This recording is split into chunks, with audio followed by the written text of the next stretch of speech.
that Laban's sons were saying, "Jacob has taken everything our father owned, and has gained all this wealth from what belonged to our father." And Jacob noticed that Laban's attitude toward him was not what it had been. Then the Lord said to Jacob, "Go back to the land of your fathers and to your relatives, and I will be with you." So Jacob sent word to Rachel and Leah to come out to the fields where his flocks were. He said to them, "I see that your father's attitude toward me is not what it was before, but the God of my father has been with me. You know that I've worked for your father with all my strength. Yet your father's cheated me by changing my wages 10 times. However, God has not allowed him to harm me. If he said the speckled ones will be your wages, then all the flocks gave birth to speckled young. And if he said the streaked ones will be your wages, then all the flocks bore streaked young. So God has taken away your father's livestock and has given them to me. In breeding season I once had a dream, in which I looked up and saw that the male goats mating with the flock were streaked, speckled, or spotted.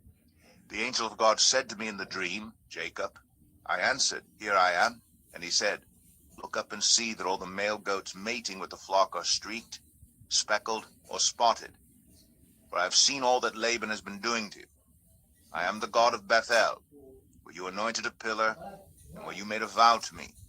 Now leave this land at once, and go back to your native land.' Then Rachel and Leah replied, 'Do we still have any share in the inheritance of our father's estate? Does he not regard us as foreigners? Not only has he sold us, but he has used up what was paid for us. Surely all the wealth that God took away from our father belongs to us and our children. So do whatever God has told you.' Then Jacob put his children and his wives on camels, and he drove all his livestock ahead of him, along with all the goods he had accumulated in Padan Aram, to go to his father Isaac in the land of Canaan. When Laban had gone to shear his sheep, Rachel stole her father's household gods. Moreover, Jacob deceived Laban the Aramean by not telling him he was running away. So he fled with all he had, crossed the Euphrates River, and headed for the hill country of Gilead. On the 3rd day, Laban was told that Jacob had fled. Taking his relatives with him, he pursued Jacob for 7 days and caught up with him in the hill country of Gilead. Then God came to Laban the Aramean in a dream at night and said to him, 'Be careful not to say anything to Jacob, either good or bad.' Jacob had pitched his tent in the hill country of Gilead when Laban overtook him, and Laban and his relatives camped there too. Then Laban said to Jacob, 'What have you done? You've deceived me, and you've carried off my daughters like captives in war. Why did you run off secretly and deceive me? Why didn't you tell me so I could send you away with joy and singing to the music of timbrels and harps? You didn't even let me kiss my grandchildren and my daughters goodbye. You've done a foolish thing. I have the power to harm you. But last night the God of your father said to me, "Be careful not to say anything to Jacob, either good or bad." Now you've gone off because you longed to return to your father's household. But why did you steal my gods?' Jacob answered Laban, 'I was afraid, because I thought you would take your daughters away from me by force. But if you find anyone who has your gods, that person shall not live. In the presence of our relatives, see for yourself whether there is anything of yours here with me, and if so, take it.' Now Jacob did not know that Rachel had stolen the gods. So Laban went into Jacob's tent, and into Leah's tent, and into the tent of the 2 female servants, but he found nothing. After he came out of Leah's tent, he entered Rachel's tent. Now Rachel had taken the household gods and put them inside her camel's saddle, and was sitting on them. Laban searched through everything in the tent, but found nothing. Rachel said to her father, 'Don't be angry, my lord, that I cannot stand up in your presence. I'm having my period.' So he searched, but could not find the household gods. Jacob was angry and took Laban to task. 'What is my crime?' he asked Laban. 'How have I wronged you that you hunt me down? Now that you have searched through all my goods, what have you found that belongs to your household? Put it here in front of your relatives and mine, and let them judge between the 2 of us. I have been with you for 20 years now. Your sheep and goats have not miscarried, nor have I eaten rams from your flocks.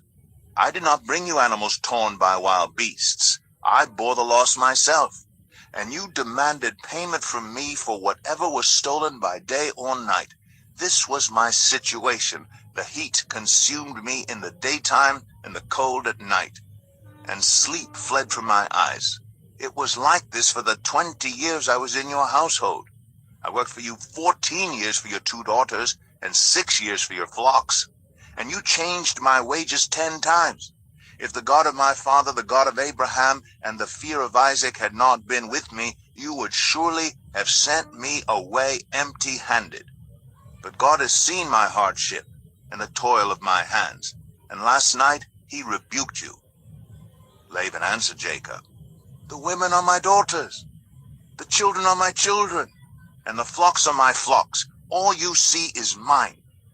Yet what can I do today about these daughters of mine, or about the children they have borne? Come now, let's make a covenant, you and I. Let us serve as a witness between us. So Jacob took a stone and set it up as a pillar. He said to his relatives, gather some stones. So they took stones and piled them in a heap. They ate there by the heap. Laban called it Jegar Sahadathah, and Jacob called it Gilead. Laban said, this heap is a witness between you and me today. That is why it is called Gilead. It was also called Mizpah, because he said, may the Lord keep watch between you and me when we are away from each other. If you mistreat my daughters, or if you take any wives besides my daughters, even though no one is with us, remember that God is a witness between you and me.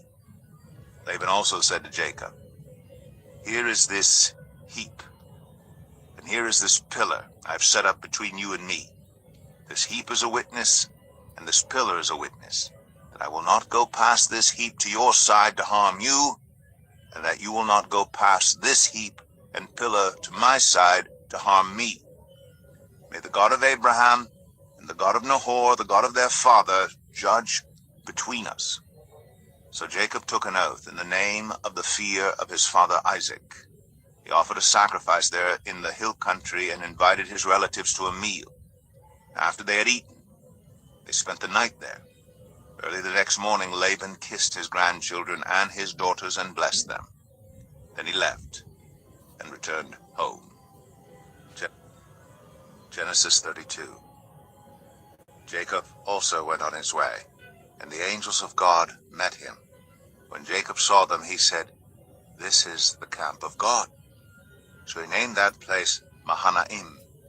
Jacob sent messengers ahead of him to his brother Esau in the land of Seir, the country of Edom. He instructed them, this is what you are to say to my lord Esau. Your servant Jacob says, I have been staying with Laban and have remained there till now. I have cattle and donkeys, sheep and goats, male and female servants. Now I am sending this message to my lord, that I may find favor in your eyes. When the messengers returned to Jacob, they said, we went to your brother Esau, and now he is coming to meet you, and 400 men are with him. In great fear and distress, Jacob divided the people who were with him into 2 groups, and the flocks and herds and camels as well. He thought, if Esau comes and attacks one group, the group that is left may escape. Then Jacob prayed, O God of my father Abraham, God of my father Isaac, Lord, you who said to me, go back to your country and your relatives, and I will make you prosper. I am unworthy of all the kindness and faithfulness you have shown your servant. I had only my staff when I crossed to this Jordan, but now I have become 2 camps. Save me, I pray, from the hand of my brother Esau, for I am afraid he will come and attack me, and also the mothers with their children. But you have said, I will surely make you prosper, and will make your descendants like the sand of the sea, which cannot be counted. He spent the night there, and from what he had with him he selected a gift for his brother Esau, 200 female goats and 20 male goats, 200 ewes and 20 rams, 30 female camels with their young, 40 cows and 10 bulls, and 20 female donkeys and 10 male donkeys. He put them in the care of his servants, each herd by itself, and said to his servants, Go ahead of me, and keep some space between the herds. He instructed the one in the lead, "When my brother Esau meets you and asks, 'Who do you belong to, and where are you going, and who owns all these animals in front of you?' then you are to say, 'They belong to your servant Jacob. They are a gift sent to my lord Esau, and he is coming behind us.'" He also instructed the second, the third, and all the others who followed the herds, "You are to say the same thing to Esau when you meet him, and be sure to say, 'Your servant Jacob is coming behind us.' For he thought, 'I will pacify him with these gifts I am sending on ahead. Later, when I see him, perhaps he will receive me.' So Jacob's gifts went on ahead of him, but he himself spent the night in the camp. That night Jacob got up and took his 2 wives, his 2 female servants, and his 11 sons, and crossed the ford of the Jabbok. After he had sent them across the stream, he sent over all his possessions. So Jacob was left alone, and a man wrestled with him till daybreak. When the man saw that he could not overpower him, he touched the socket of Jacob's hip, so that his hip was wrenched as he wrestled with the man. Then the man said, "Let me go, for it is daybreak." But Jacob replied, "I will not let you go, unless you bless me." The man asked him, "What is your name?" "Jacob," he answered. Then the man said, "Your name will no longer be Jacob, but Israel, because you have struggled with God and with humans and have overcome." Jacob said, "Please tell me your name." But he replied, "Why do you ask my name?" Then he blessed him there. So Jacob called the place Peniel, saying, "It is because I saw God face to face, and yet my life was spared." The sun rose above him as he passed Peniel, and he was limping because of his hip.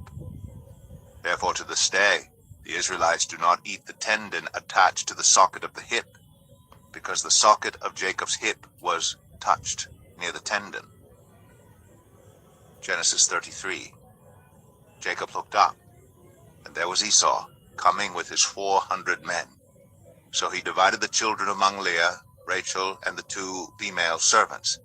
He put the female servants and their children in front, Leah and her children next, and Rachel and Joseph in the rear. He himself went on ahead and bowed down to the ground 7 times as he approached his brother. But Esau ran to meet Jacob and embraced him. He threw his arms around his neck and kissed him, and they wept. Then Esau looked up and saw the women and children. "Who are these with you?" he asked. Jacob answered, "They are the children God has graciously given your servant." Then the female servants and their children approached and bowed down. Next, Leah and her children came and bowed down. Last of all came Joseph and Rachel, and they too bowed down.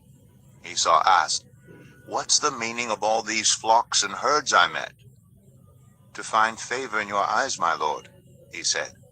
But Esau said, "I already have plenty, my brother. Keep what you have for yourself." "No, please," said Jacob. "If I have found favor in your eyes, accept this gift from me. For to see your face is like seeing the face of God. Now that you have received me favorably, please accept the present that was brought to you. For God has been gracious to me, and I have all I need." And because Jacob insisted, Esau accepted it. Then Esau said, "Let us be on our way. I'll accompany you." But Jacob said to him, "My lord knows that the children are tender, and that I must care for the ewes and cows that are nursing their young. If they are driven hard just one day, all the animals will die. So let my lord go on ahead of his servant, while I move along slowly at the pace of the flocks and herds before me and the pace of the children, until I come to my lord in Seir." Esau said, "Then let me leave some of my men with you." "But why do that?" Jacob asked. "Just let me find favor in the eyes of my lord." So that day Esau started on his way back to Seir. Jacob, however, went to Succoth, where he built a place for himself and made shelters for his livestock. That is why the place is called Succoth.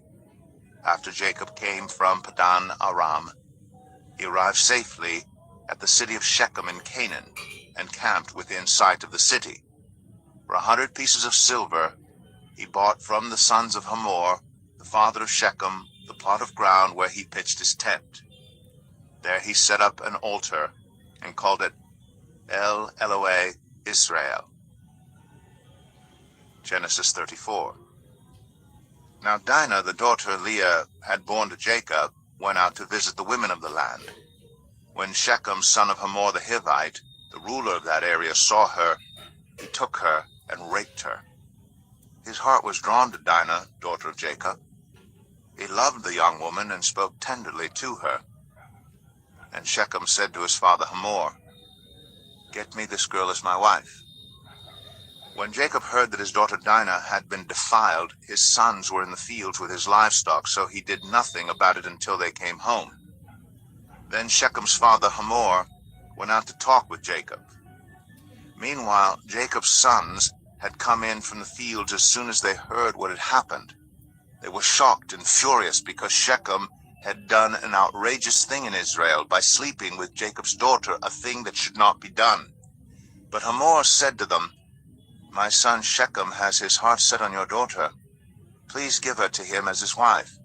Intermarry with us, give us your daughters, and take our daughters for yourselves. You can settle among us, the land is open to you, live in it, trade in it, and acquire property in it." Then Shechem said to Dinah's father and brothers, "Let me find favor in your eyes, and I will give you whatever you ask. Make the price for the bride and the gift I am to bring as great as you like, and I'll pay whatever you ask me. Only give me the young woman as my wife." Because their sister Dinah had been defiled, Jacob's sons replied deceitfully as they spoke to Shechem and his father Hamor. They said to them, "We can't do such a thing. We can't give our sister to a man who is not circumcised. That would be a disgrace to us. We will enter into an agreement with you on one condition only, that you become like us by circumcising all your males. Then we will give you our daughters and take your daughters for ourselves. We'll settle among you and become one people with you. But if you will not agree to be circumcised, we'll take our sister and go." Their proposal seemed good to Hamor and his son Shechem. The young man, who was the most honored of all his father's family, lost no time in doing what they said, because he was delighted with Jacob's daughter. So Hamor and his son Shechem went to the gate of their city to speak to the men of their city. "These men are friendly toward us," they said. "Let them live in our land and trade in it. The land has plenty of room for them. We can marry their daughters, and they can marry ours. But the men will agree to live with us as one people only on the condition that our males be circumcised as they themselves are. Won't their livestock, their property, and all their other animals become ours? So let us agree to their terms, and they will settle among us." All the men who went out of the city gate agreed with Hamor and his son Shechem, and every male in the city was circumcised. 3 days later, while all of them were still in pain, 2 of Jacob's sons, Simeon and Levi, Dinah's brothers, took their swords and attacked the unsuspecting city, killing every male. They put Hamor and his son Shechem to the sword, and took Dinah from Shechem's house and left. The sons of Jacob came upon the dead bodies and looted the city where their sister had been defiled. They seized their flocks and herds and donkeys, and everything else of theirs in the city and out in the fields. They carried off all their wealth and all their women and children, taking as plunder everything in the houses. Then Jacob said to Simeon and Levi, "You have brought trouble on me by making me obnoxious to the Canaanites and Perizzites, the people living in this land.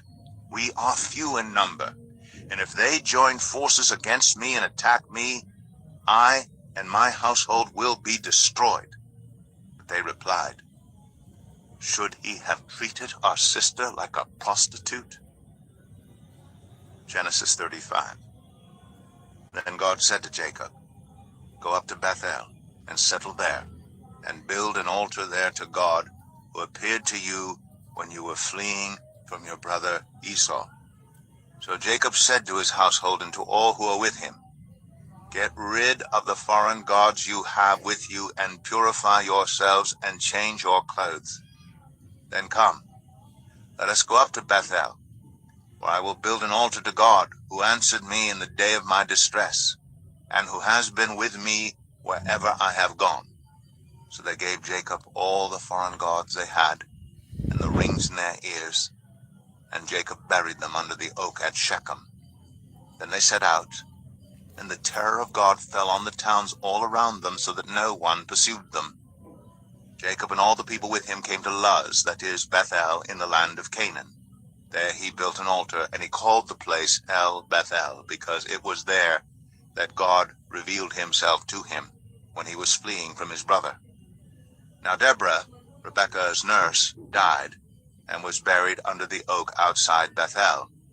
So it was named Allon Bacuth. After Jacob returned from Padan Aram, God appeared to him again and blessed him. God said to him, Your name is Jacob, but you will no longer be called Jacob. Your name will be Israel. So he named him Israel. And God said to him, I am God Almighty. Be fruitful and increase in number.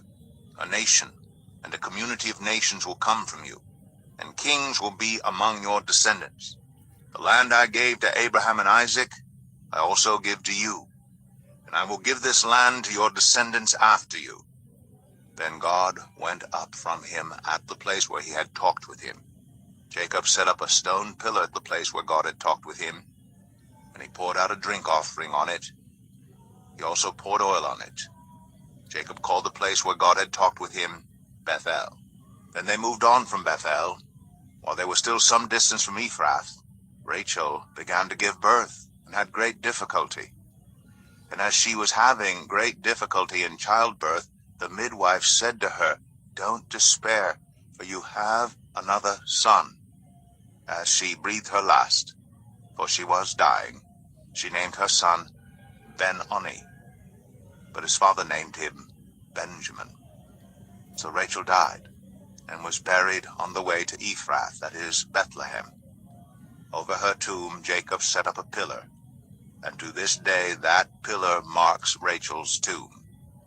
Israel moved on again, and pitched his tent beyond Migdal-Eder. While Israel was living in that region, Reuben went in and slept with his father's concubine Bilhah, and Israel heard of it. Jacob had 12 sons. The sons of Leah, Reuben, the firstborn of Jacob, Simeon, Levi, Judah, Issachar, and Zebulun. The sons of Rachel, Joseph, and Benjamin. The sons of Rachel's servant Bilhah, Dan and Naphtali. The sons of Leah's servant Zilpah, Gad, and Asher. These were the sons of Jacob, who were born to him in Padan Aram. Jacob came home to his father Isaac in Mamre, near Kiriath Arba, that is Hebron, where Abraham and Isaac had stayed. Isaac lived 180 years. Then he breathed his last and died, and was gathered to his people, old and full of years, and his sons Esau and Jacob buried him. Genesis 36. This is the account of the family line of Esau, that is Edom. Esau took his wives from the women of Canaan, Adah, daughter of Elon the Hittite, and Oholibamah, daughter of Anah, and granddaughter of Zibeon the Hivite, also Basemath, daughter of Ishmael, and sister of Nebaioth. Adah bore Eliphaz to Esau, Basemath bore Ruel, and Oholibamah bore Jeush, Jalam, and Korah. These were the sons of Esau, who were born to him in Canaan. Esau took his wives and sons and daughters and all the members of his household, as well as his livestock, and all his other animals and all the goods he had acquired in Canaan, and moved to a land some distance from his brother Jacob. Their possessions were too great for them to remain together. The land where they were staying could not support them both because of their livestock. So Esau, that is Edom, settled in the hill country of Seir. This is the account of the family line of Esau, the father of the Edomites, in the hill country of Seir.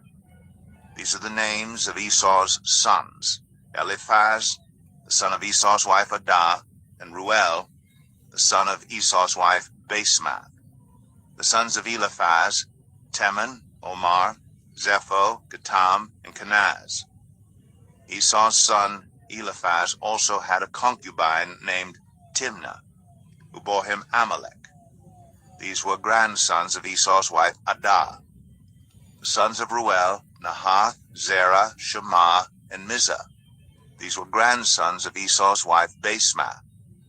The sons of Esau's wife Aholibamah, daughter of Anah and granddaughter of Zibeon, whom she bore to Esau: Jeush, Jalam, and Korah. These were the chiefs among Esau's descendants. The sons of Eliphaz, the firstborn of Esau: chiefs Teman, Omar, Zepho, Kenaz, Korah, Gatam, and Amalek. These were the chiefs descended from Eliphaz in Edom. They were grandsons of Adah. The sons of Esau's son Ruel: chiefs Nahath, Zerah, Shema, and Mizah. These were the chiefs descended from Ruel in Edom. They were grandsons of Esau's wife Basemath. The sons of Esau's wife Aholibamah: chiefs Jeush, Jalam, and Korah. These were the chiefs descended from Esau's wife Aholibamah, daughter of Anah. These were the sons of Esau, that is Edom, and these were their chiefs. These were the sons of Seir the Horite, who were living in the region: Lotan, Shobal, Zibeon, Anah, Dishan, Ezer, and Dishan. These sons of Seir in Edom were Horite chiefs. The sons of Lotan: Hori and Hamam. Timnah was Lotan's sister. The sons of Shobal: Alvan, Manahath, Ebal, Shepho, and Onam. The sons of Zibeon: Allah and Anah. This is the Anah who discovered the hot springs in the desert while he was grazing the donkeys of his father Zibeon. The children of Anah: Dishan and Oholibamah, daughter of Anah. The sons of Dishan: Hemdan, Eshban, Ithran, and Karan. The sons of Ezer: Bilhan, Zavan, and Akan. The sons of Dishan: Uz and Aran. These were the Horite chiefs: Lotan, Shobal, Zibeon, Anah, Dishan, Ezer, and Dishan. These were the Horite chiefs, according to their divisions, in the land of Seir. These were the kings who reigned in Edom, before any Israelite king reigned. Bela, son of Beor, became king of Edom. His city was named Din-Habah. When Bela died, Jobab, son of Zerah, from Basra, succeeded him as king. When Jobab died, Husham, from the land of the Temanites, succeeded him as king. When Husham died, Hadad, son of Bedad, who defeated Midian in the country of Moab, succeeded him as king. His city was named Avith. When Hadad died, Samlah from Masrekah succeeded him as king. When Samlah died, Shaul from Rehoboth on the river succeeded him as king. When Shaul died, Baal-Hanan, son of Achbor, succeeded him as king. When Baal-Hanan, son of Achbor, died, Hadad succeeded him as king. His city was named Pau, and his wife's name was Mehetabel, daughter of Matred, the daughter of Mezahab. These were the chiefs descended from Esau by name, according to their clans and regions: Timnah, Alva, Jetheth, Oholibamah, Elah, Pinon, Kenaz, Teman, Mibzar, Magdiel, and Iram. These were the chiefs of Edom, according to their settlements in the land they occupied. This is the family line of Esau, the father of the Edomites. Genesis 37. Jacob lived in the land where his father had stayed, the land of Canaan. This is the account of Jacob's family line. Joseph, a young man of 17, was tending the flocks with his brothers, the sons of Bilhah and the sons of Zilpah, his father's wives, and he brought their father a bad report about them. Now Israel loved Joseph more than any of his other sons, because he had been born to him in his old age, and he made an ornate robe for him. When his brothers saw that their father loved him more than any of them, they hated him and could not speak a kind word to him. Joseph had a dream, and when he told it to his brothers, they hated him all the more. He said to them, "Listen to this dream I had. We were binding sheaves of grain out in the field when suddenly my sheaf rose and stood upright while your sheaves gathered around mine and bowed down to it." His brothers said to him, "Do you intend to reign over us? Will you actually rule us?" And they hated him all the more because of his dream and what he had said. Then he had another dream, and he told it to his brothers. "Listen," he said, "I had another dream, and this time the sun and moon and 11 stars were bowing down to me." When he told his father as well as his brothers, his father rebuked him and said, "What is this dream you had? Will your mother and I and your brothers actually come and bow down to the ground before you?" His brothers were jealous of him, but his father kept the matter in mind. Now his brothers had gone to graze their father's flocks near Shechem, and Israel said to Joseph, "As you know, your brothers are grazing the flocks near Shechem. Come, I am going to send you to them." "Very well," he replied. So he said to him, "Go and see if all is well with your brothers and with the flocks, and bring word back to me." Then he sent him off from the valley of Hebron. When Joseph arrived at Shechem, a man found him wandering around in the fields and asked him, "What are you looking for?" He replied, "I'm looking for my brothers. Can you tell me where they are grazing their flocks?" "They have moved on from here," the man answered. "I heard them say, 'Let's go to Dothan.'" So Joseph went after his brothers and found them near Dothan. But they saw him in the distance, and before he reached them, they plotted to kill him. "Here comes that dreamer," they said to each other. "Come now, let's kill him and throw him into one of these cisterns and say that a ferocious animal devoured him. Then we'll see what comes of his dreams." When Reuben heard this, he tried to rescue him from their hands. "Let's not take his life," he said. "Don't shed any blood. Throw him into this cistern here in the wilderness, but don't lay a hand on him." Reuben said this to rescue him from them and take him back to his father. So when Joseph came to his brothers, they stripped him of his robe, the ornate robe he was wearing, and they took him and threw him into the cistern. The cistern was empty. There was no water in it. As they sat down to eat their meal, they looked up and saw a caravan of Ishmaelites coming from Gilead. Their camels were loaded with spices, balm, and myrrh, and they were on their way to take them down to Egypt. Judah said to his brothers, "What will we gain if we kill our brother and cover up his blood? Come, let's sell him to the Ishmaelites, and not lay our hands on him. After all, he is our brother, our own flesh and blood." His brothers agreed. So when the Midianite merchants came by, his brothers pulled Joseph up out of the cistern and sold him for 20 shekels of silver to the Ishmaelites, who took him to Egypt. When Reuben returned to the cistern and saw that Joseph was not there, he tore his clothes. He went back to his brothers and said, "The boy isn't there. Where can I turn now?" Then they got Joseph's robe, slaughtered a goat, and dipped the robe in the blood. They took the ornate robe back to their father and said, "We found this. Examine it to see whether it is your son's robe." He recognized it and said, "It is my son's robe. Some ferocious animal has devoured him. Joseph has surely been torn to pieces." Then Jacob tore his clothes, put on sackcloth, and mourned for his son many days. All his sons and daughters came to comfort him, but he refused to be comforted. "No," he said, "I will continue to mourn until I join my son in the grave." So his father wept for him. Meanwhile, the Midianites sold Joseph in Egypt to Potiphar, one of Pharaoh's officials, the captain of the guard. Genesis 38.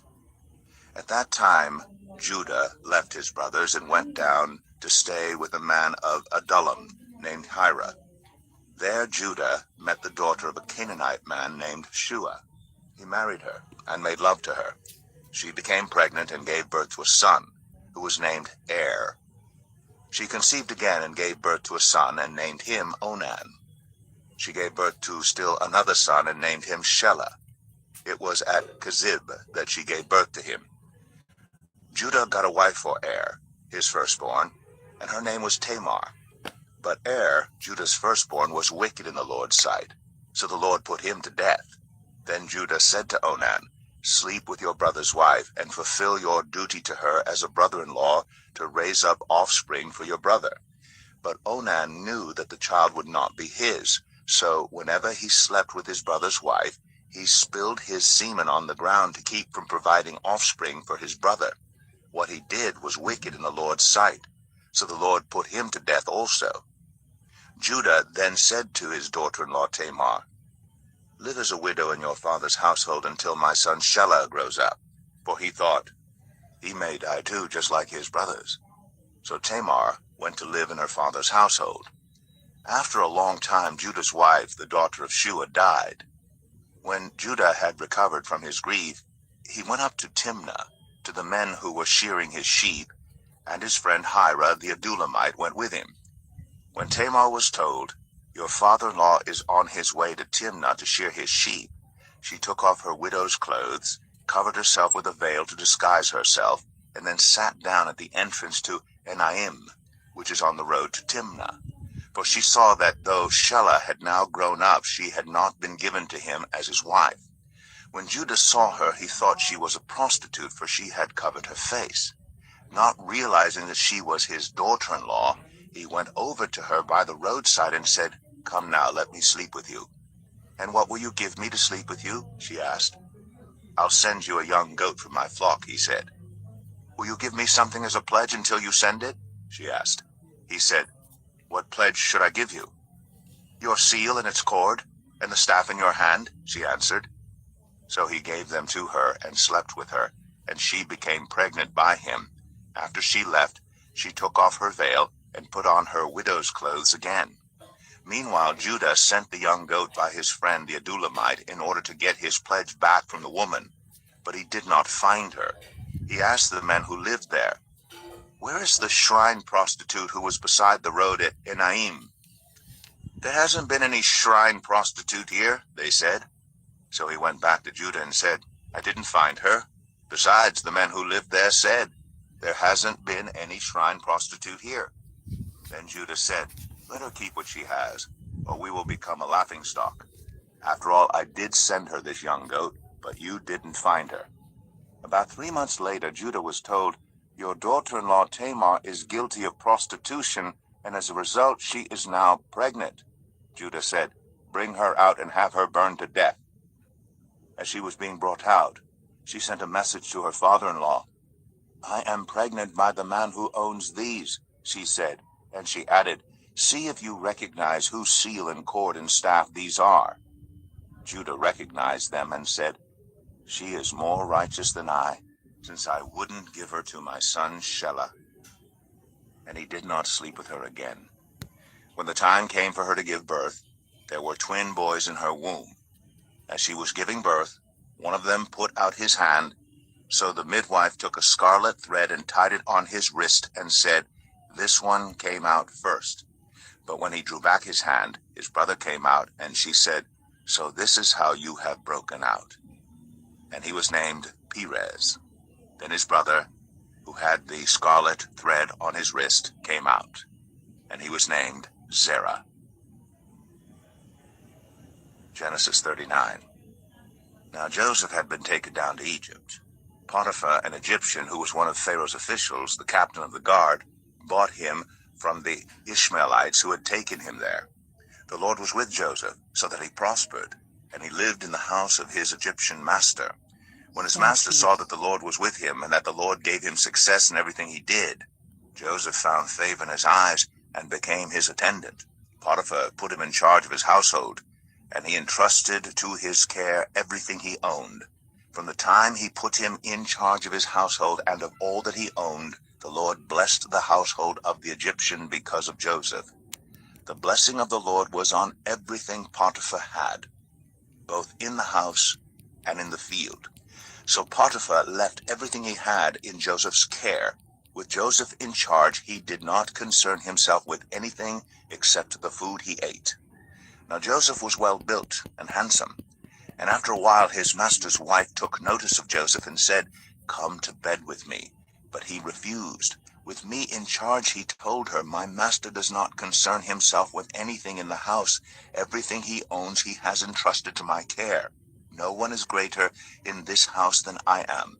My master has withheld nothing from me except you, because you are his wife. How then could I do such a wicked thing and sin against God?" And though she spoke to Joseph day after day, he refused to go to bed with her or even be with her. One day he went into the house to attend to his duties, and none of the household servants was inside. She caught him by his cloak and said, "Come to bed with me." But he left his cloak in her hand and ran out of the house. When she saw that he had left his cloak in her hand and had run out of the house, she called her household servants. "Look," she said to them, "this Hebrew has been brought to us to make sport of us. He came in here to sleep with me, but I screamed. When he heard me scream for help, he left his cloak beside me and ran out of the house." She kept his cloak beside her until his master came home. Then she told him this story: "That Hebrew slave you brought us came to me to make sport of me, but as soon as I screamed for help, he left his cloak beside me and ran out of the house." When his master heard the story his wife told him, saying, "This is how your slave treated me," he burned with anger. Joseph's master took him and put him in prison, the place where the king's prisoners were confined. But while Joseph was there in the prison, the Lord was with him. He showed him kindness and granted him favor in the eyes of the prison warden. So the warden put Joseph in charge of all those held in the prison, and he was made responsible for all that was done there. The warden paid no attention to anything under Joseph's care, because the Lord was with Joseph and gave him success in whatever he did. Genesis 40. Sometime later, the cupbearer and the baker of the king of Egypt offended their master, the king of Egypt. Pharaoh was angry with his two officials, the chief cupbearer and the chief baker, and put them in custody in the house of the captain of the guard, in the same prison where Joseph was confined. The captain of the guard assigned them to Joseph, and he attended them. After they had been in custody for some time, each of the two men, the cupbearer and the baker of the king of Egypt, who were being held in prison, had a dream the same night, and each dream had a meaning of its own. When Joseph came to them the next morning, he saw that they were dejected. So he asked Pharaoh's officials who were in custody with him in his master's house, "Why do you look so sad today?" "We both had dreams," they answered, "but there is no one to interpret them." Then Joseph said to them, "Do not interpretations belong to God? Tell me your dreams." So the chief cupbearer told Joseph his dream. He said to him, "In my dream I saw a vine in front of me, and on the vine were 3 branches. As soon as it budded, it blossomed, and its clusters ripened into grapes. Pharaoh's cup was in my hand, and I took the grapes, squeezed them into Pharaoh's cup, and put the cup in his hand." "This is what it means," Joseph said to him. "The 3 branches are 3 days. Within 3 days, Pharaoh will lift up your head and restore you to your position, and you will put Pharaoh's cup in his hand, just as you used to do when you were his cupbearer. But when all goes well with you, remember me and show me kindness. Mention me to Pharaoh and get me out of this prison. I was forcibly carried off from the land of the Hebrews, and even here I have done nothing to deserve being put in a dungeon." When the chief baker saw that Joseph had given a favorable interpretation, he said to Joseph, "I too had a dream. On my head were 3 baskets of bread. In the top basket were all kinds of baked goods for Pharaoh, but the birds were eating them out of the basket on my head." "This is what it means," Joseph said. "The 3 baskets are 3 days. Within 3 days, Pharaoh will lift off your head and impale your body on a pole, and the birds will eat away your flesh." Now the 3rd day was Pharaoh's birthday, and he gave a feast for all his officials. He lifted up the heads of the chief cupbearer and the chief baker in the presence of his officials. He restored the chief cupbearer to his position, so that he once again put the cup into Pharaoh's hand. But he impaled the chief baker, just as Joseph had said to them in his interpretation. The chief cupbearer, however, did not remember Joseph. He forgot him. Genesis 41. When 2 full years had passed, Pharaoh had a dream. He was standing by the Nile when out of the river there came up 7 cows, sleek and fat, and they grazed among the reeds. After them 7 other cows, ugly and gaunt, came up out of the Nile and stood beside those on the river bank. And the cows that were ugly and gaunt ate up the 7 sleek, fat cows. Then Pharaoh woke up. He fell asleep again and had a second dream. 7 heads of grain, healthy and good, were growing on a single stalk. After them 7 other heads of grain sprouted, thin and scorched by the east wind. The thin heads of grain swallowed up the 7 healthy full heads. Then Pharaoh woke up. It had been a dream. In the morning his mind was troubled, so he sent for all the magicians and wise men of Egypt. Pharaoh told them his dreams, but no one could interpret them for him. Then the chief cupbearer said to Pharaoh, "Today I am reminded of my shortcomings. Pharaoh was once angry with his servants, and he imprisoned me and the chief baker in the house of the captain of the guard. Each of us had a dream the same night, and each dream had a meaning of its own. Now a young Hebrew was there with us, a servant of the captain of the guard. We told him our dreams, and he interpreted them for us, giving each man the interpretation of his dream. And things turned out exactly as he interpreted them to us. I was restored to my position, and the other man was impaled." So Pharaoh sent for Joseph, and he was quickly brought from the dungeon. When he had shaved and changed his clothes, he came before Pharaoh. Pharaoh said to Joseph, "I had a dream, and no one can interpret it. But I have heard it said of you that when you hear a dream, you can interpret it." "I cannot do it," Joseph replied to Pharaoh, "but God will give Pharaoh the answer he desires." Then Pharaoh said to Joseph, "In my dream I was standing on the bank of the Nile, when out of the river there came up 7 cows, fat and sleek, and they grazed among the reeds. After them 7 other cows came up, scrawny and very ugly and lean. I had never seen such ugly cows in all the land of Egypt. The lean, ugly cows ate up the 7 fat cows that came up first. But even after they ate them, no one could tell that they had done so. They looked just as ugly as before. Then I woke up. In my dream I saw 7 heads of grain, full and good, growing on a single stalk. After them 7 other heads sprouted, withered and thin and scorched by the east wind. The thin heads of grain swallowed up the 7 good heads. I told this to the magicians, but none of them could explain it to me." Then Joseph said to Pharaoh, "The dreams of Pharaoh are one and the same. God has revealed to Pharaoh what he is about to do. The 7 good cows are 7 years, and the 7 good heads of grain are 7 years. It is one and the same dream. The 7 lean, ugly cows that came up afterward are 7 years, and so are the 7 worthless heads of grain scorched by the east wind. They are 7 years of famine. It is just as I said to Pharaoh. God has shown Pharaoh what he is about to do. 7 years of great abundance are coming throughout the land of Egypt, but 7 years of famine will follow them. Then all the abundance in Egypt will be forgotten, and the famine will ravage the land. The abundance in the land will not be remembered, because the famine that follows it will be so severe. The reason the dream was given to Pharaoh in 2 forms is that the matter has been firmly decided by God, and God will do it soon. And now let Pharaoh look for a discerning and wise man, and put him in charge of the land of Egypt. Let Pharaoh appoint commissioners over the land to take 1/5 of the harvest of Egypt during the 7 years of abundance.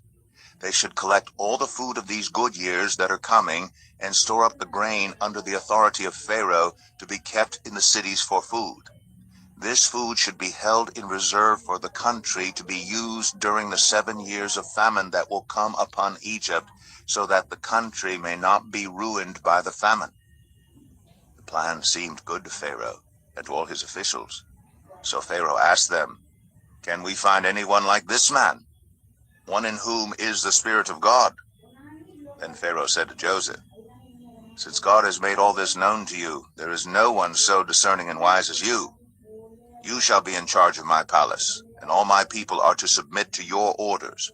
Only with respect to the throne will I be greater than you." So Pharaoh said to Joseph, "I hereby put you in charge of the whole land of Egypt." Then Pharaoh took his signet ring from his finger and put it on Joseph's finger. He dressed him in robes of fine linen and put a gold chain around his neck. He had him ride in a chariot as his second in command, and people shouted before him, "Make way!" Thus he put him in charge of the whole land of Egypt. Then Pharaoh said to Joseph, "I am Pharaoh, but without your word, no one will lift hand or foot in all Egypt." Pharaoh gave Joseph the name Zaphenath-Paneah, and gave him Asnath, daughter of Potipherah, priest of On, to be his wife. And Joseph went throughout the land of Egypt. Joseph was 30 years old when he entered the service of Pharaoh, king of Egypt.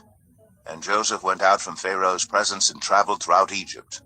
During the 7 years of abundance, the land produced plentifully.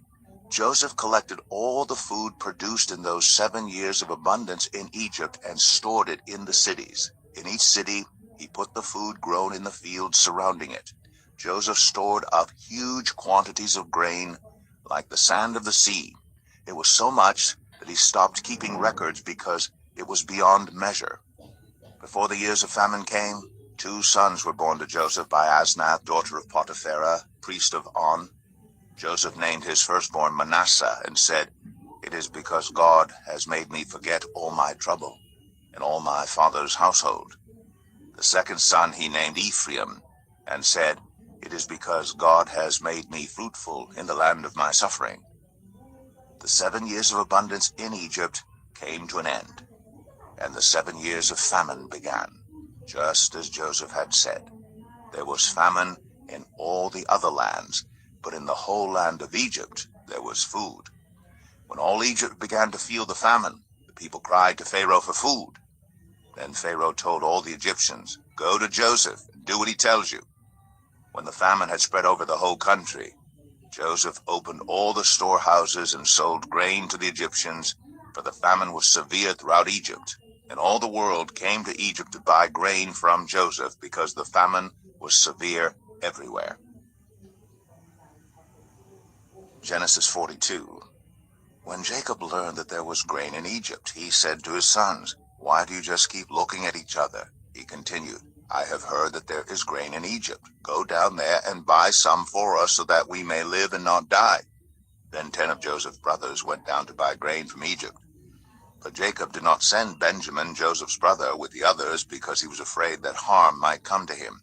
So Israel's sons were among those who went to buy grain, for there was famine in the land of Canaan also. Now Joseph was the governor of the land, the person who sold grain to all its people.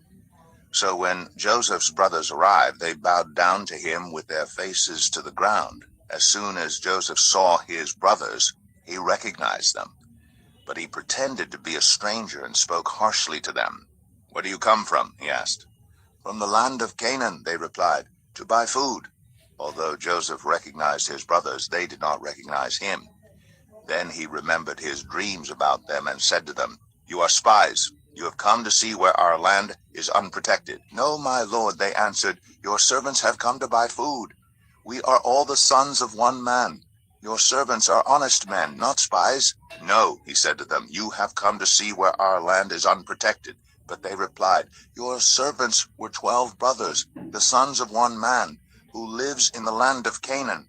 The youngest is now with our father, and one is no more."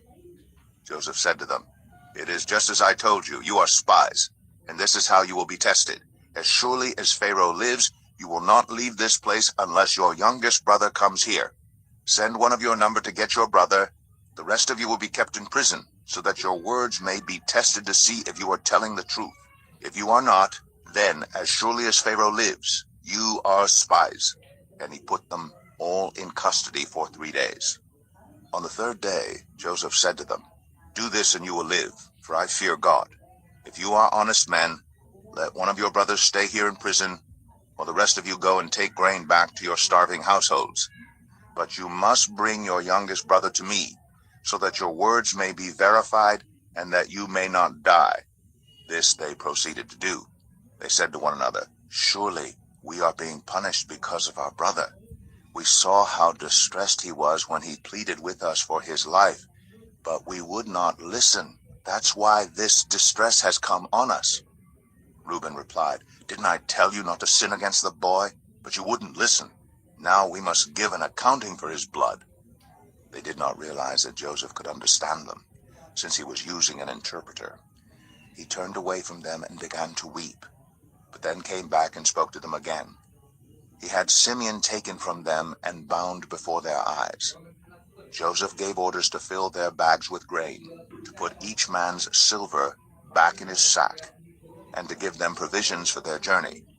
After this was done for them, they loaded their grain on their donkeys and left. At the place where they stopped for the night, one of them opened his sack to get feed for his donkey, and he saw his silver in the mouth of his sack. "My silver has been returned," he said to his brothers. "Here it is in my sack." Their hearts sank, and they turned to each other trembling and said, "What is this that God has done to us?" When they came to their father Jacob in the land of Canaan, they told him all that had happened to them. They said, "The man who is lord over the land spoke harshly to us and treated us as though we were spying on the land. But we said to him, 'We are honest men, we are not spies. We were 12 brothers, sons of one father. One is no more, and the youngest is now with our father in Canaan.' Then the man who is lord over the land said to us, 'This is how I will know whether you are honest men. Leave one of your brothers here with me and take food for your starving households and go. But bring your youngest brother to me, so I will know that you are not spies but honest men. Then I will give your brother back to you, and you can trade in the land.' As they were emptying their sacks, there in each man's sack was his pouch of silver. When they and their father saw the money pouches, they were frightened. Their father Jacob said to them, 'You have deprived me of my children. Joseph is no more, and Simeon is no more, and now you want to take Benjamin? Everything is against me.' Then Reuben said to his father, 'You may put both of my sons to death if I do not bring him back to you. Entrust him to my care, and I will bring him back.' But Jacob said, 'My son will not go down there with you. His brother is dead, and he is the only one left. If harm comes to him on the journey you are taking, you will bring my gray head down to the grave in sorrow.'" Genesis 43. Now the famine was still severe in the land. So when they had eaten all the grain they had brought from Egypt, their father said to them, "Go back and buy us a little more food." But Judah said to him, "The man warned us solemnly, 'You will not see my face again unless your brother is with you. If you will send our brother along with us, we will go down and buy food for you. But if you will not send him, we will not go down, because the man said to us, you will not see my face again unless your brother is with you.'" Israel asked, "Why did you bring this trouble on me by telling the man you had another brother?" They replied, "The man questioned us closely about ourselves and our family. 'Is your father still living?' he asked. 'Do you have another brother?' We simply answered his questions.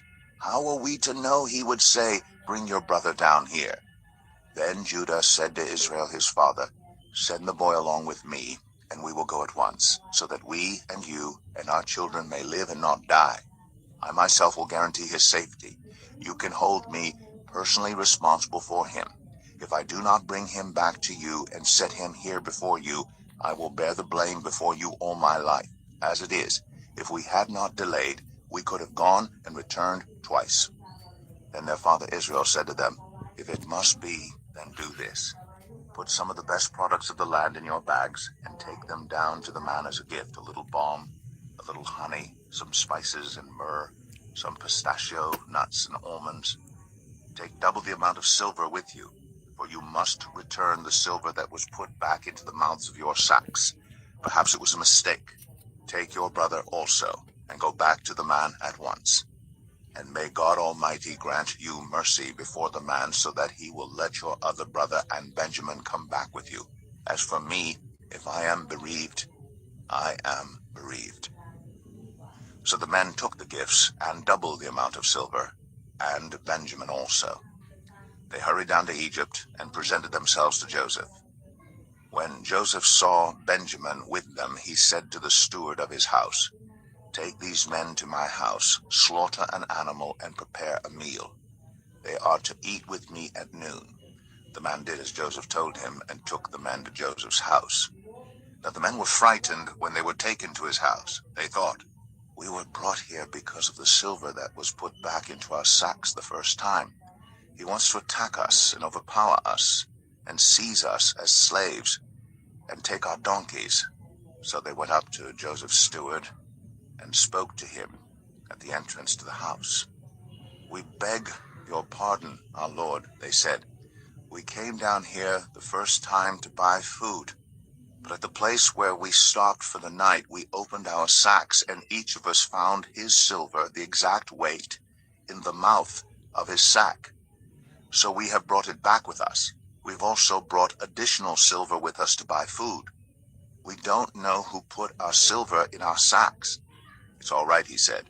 "Don't be afraid. Your God, the God of your father, has given you treasure in your sacks. I received your silver."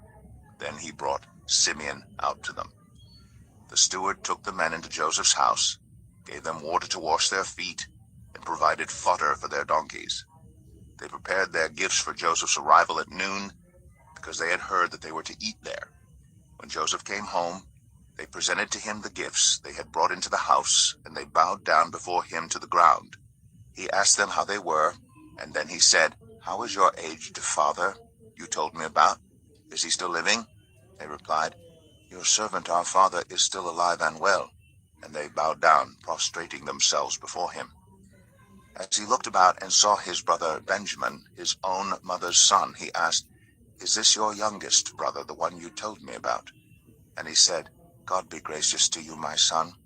Deeply moved at the sight of his brother, Joseph hurried out and looked for a place to weep. He went into his private room and wept there. After he had washed his face, he came out and, controlling himself, said, "Serve the food." They served him by himself, the brothers by themselves, and the Egyptians who ate with him by themselves, because Egyptians could not eat with Hebrews, for that is detestable to Egyptians. The men had been seated before him in the order of their ages, from the firstborn to the youngest, and they looked at each other in astonishment. When portions were served to them from Joseph's table, Benjamin's portion was 5 times as much as anyone else's. So they feasted and drank freely with him. Genesis 44. Now Joseph gave these instructions to the steward of his house. "Fill the men's sacks with as much food as they can carry, and put each man's silver in the mouth of his sack.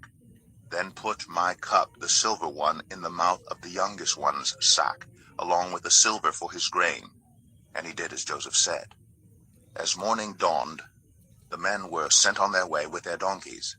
They had not gone far from the city when Joseph said to his steward, "Go after those men at once, and when you catch up with them, say to them, 'Why have you repaid good with evil? Isn't this the cup my master drinks from, and also uses for divination? This is a wicked thing you have done.'" When he caught up with them, he repeated these words to them. But they said to him, "Why does my lord say such things? Far be it from your servants to do anything like that. We even brought back to you from the land of Canaan the silver we found inside the mouths of our sacks.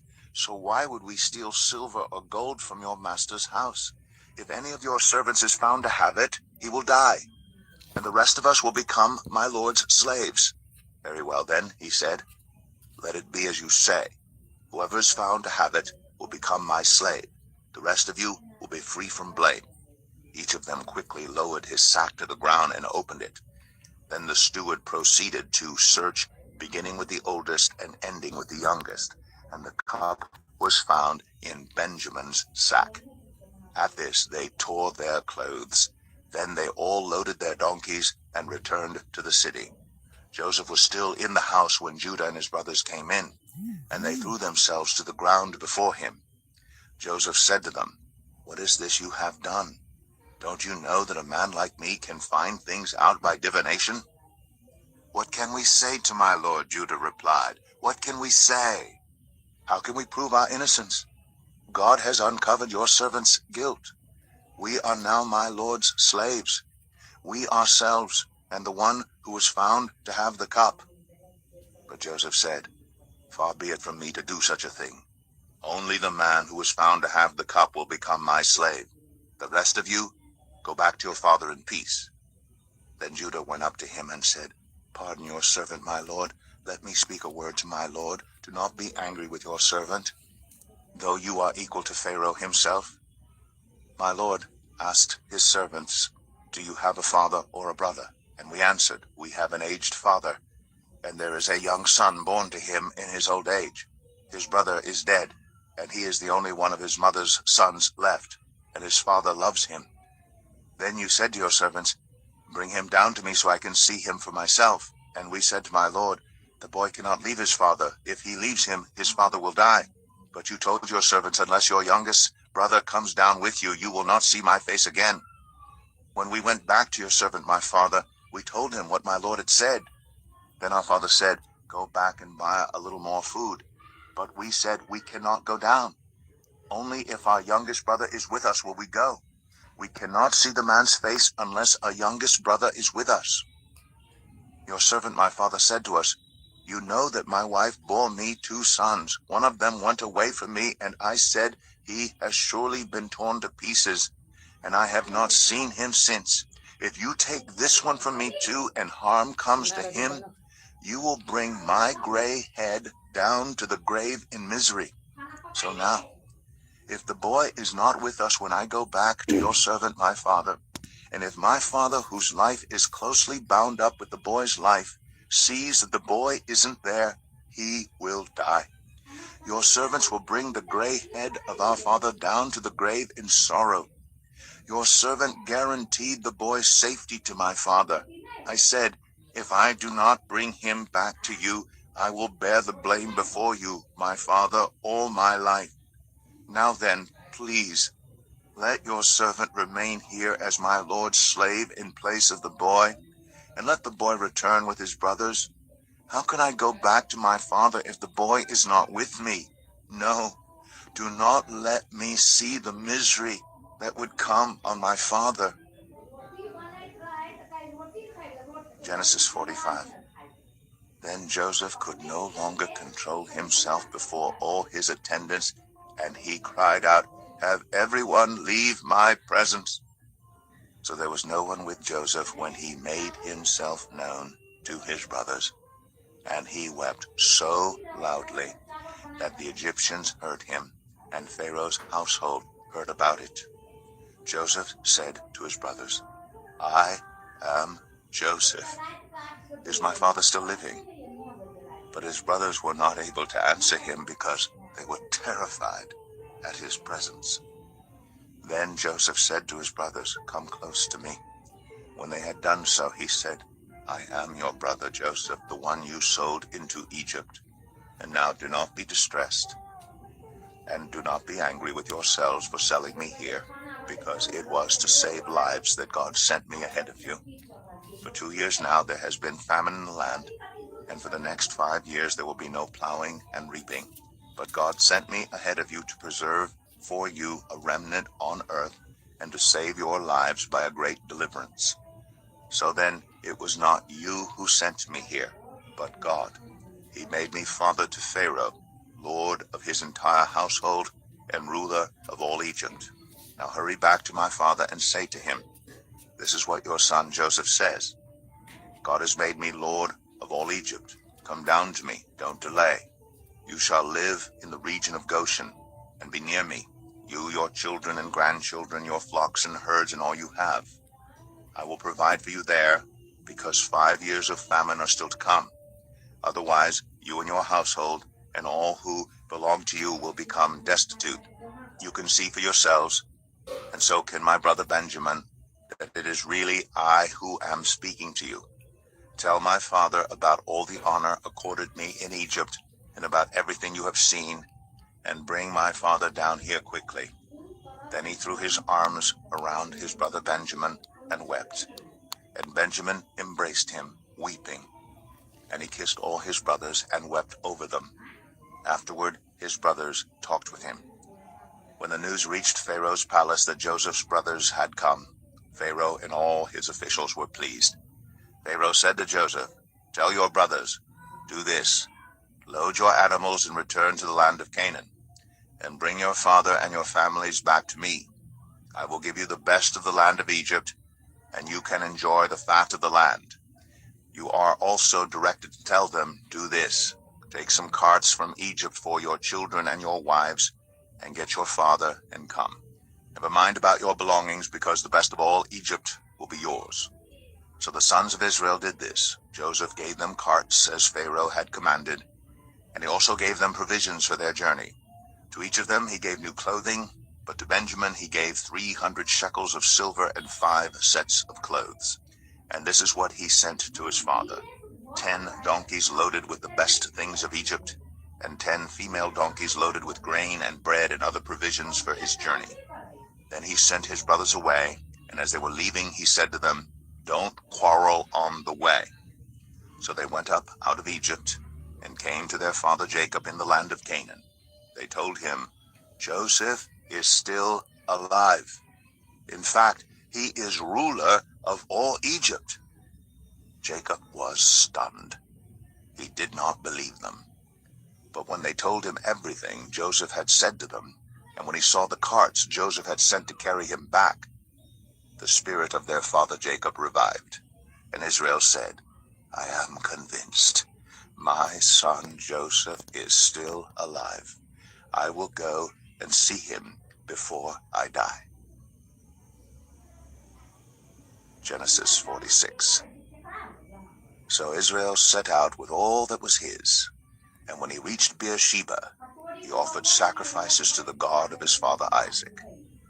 And God spoke to Israel in a vision at night and said, "Jacob, Jacob." "Here I am," he replied. "I am God, the God of your father," he said. "Do not be afraid to go down to Egypt, for I will make you into a great nation there. I will go down to Egypt with you, and I will surely bring you back again, and Joseph's own hand will close your eyes." Then Jacob left Beersheba, and Israel's sons took their father Jacob and their children and their wives in the carts that Pharaoh had sent to transport him. So Jacob and all his offspring went to Egypt, taking with them their livestock and the possessions they had acquired in Canaan. Jacob brought with him to Egypt his sons and grandsons, and his daughters and granddaughters, all his offspring. These are the names of the sons of Israel, Jacob and his descendants, who went to Egypt. Reuben, the firstborn of Jacob. The sons of Reuben, Hanok, Palu, Hezron, and Carmi. Sons of Simeon, Jemuel, Jamin, Ohad, Jachin, Zohar, and Shaul, the son of a Canaanite woman. The sons of Levi, Gershon, Kohath, and Merari. Sons of Judah, Onan, Shelah, Perez, and Zerah. But and Onan had died in the land of Canaan. Sons of Perez, Hezron, and Hamul. The sons of Issachar, Tola, Pua, Jeshub, and Shimron. The sons of Zebulun, Sered, Elon, and Jaliel. These were the sons of Leah, born to Jacob in Padan Aram, besides his daughter Dinah. These sons and daughters of his were 33 in all. The sons of Gad, Zephon, Haggai, Shunai, Esbon, Eri, Aradai, and Erelai. The sons of Asher, Imnah, Ishvi, and Beriah. Their sister was Sarah. The sons of Beriah, Heber, and Malkiel. These were the children born to Jacob by Zilpah, whom Laban had given to his daughter Leah, 16 in all. The sons of Jacob's wife Rachel, Joseph, and Benjamin. In Egypt, Manasseh and Ephraim were born to Joseph by Asnath, daughter of Potipharah, priest of On. The sons of Benjamin, Bela, Becher, Ashbel, Jerah, Naaman, Ehi, Rosh, Muppim, Huppim, and Ard. These were the sons of Rachel who were born to Jacob, 14 in all. The son of Dan, Hushim. The sons of Naphtali, Jaziel, Guni, Jezer, and Shillem. These were the sons born to Jacob by Bilhah, whom Laban had given to his daughter Rachel, 7 in all. All those who went to Egypt with Jacob, those who were his direct descendants, not counting his sons' wives, numbered 66 persons. With the 2 sons who had been born to Joseph in Egypt, the members of Jacob's family, which went to Egypt, were 70 in all. Now Jacob sent Judah ahead of him to Joseph to get directions to Goshen. When they arrived in the region of Goshen, Joseph had his chariot made ready and went to Goshen to meet his father Israel. As soon as Joseph appeared before him, he threw his arms around his father and wept for a long time. Israel said to Joseph, "Now I am ready to die, since I have seen for myself that you are still alive." Then Joseph said to his brothers and to his father's household, "I will go up and speak to Pharaoh, and will say to him, 'My brothers and my father's household, who are living in the land of Canaan, have come to me. The men are shepherds. They tend livestock, and they have brought along their flocks and herds and everything they own. When Pharaoh calls you in and asks, "What is your occupation?" you should answer, "Your servants have tended livestock from our boyhood on, just as our fathers did." Then you will be allowed to settle in the region of Goshen, for all shepherds are detestable to the Egyptians. Genesis 47. Joseph went and told Pharaoh, "My father and brothers, with their flocks and herds and everything they own, have come from the land of Canaan and are now in Goshen." He chose 5 of his brothers and presented them before Pharaoh. Pharaoh asked the brothers, "What is your occupation?" "Your servants are shepherds," they replied to Pharaoh, "just as our fathers were." They also said to him, "We have come to live here for a while, because the famine is severe in Canaan, and your servants' flocks have no pasture. So now, please let your servants settle in Goshen." Pharaoh said to Joseph, "Your father and your brothers have come to you, and the land of Egypt is before you. Settle your father and your brothers in the best part of the land. Let them live in Goshen. And if you know of any among them with special ability, put them in charge of my own livestock." Then Joseph brought his father Jacob in and presented him before Pharaoh.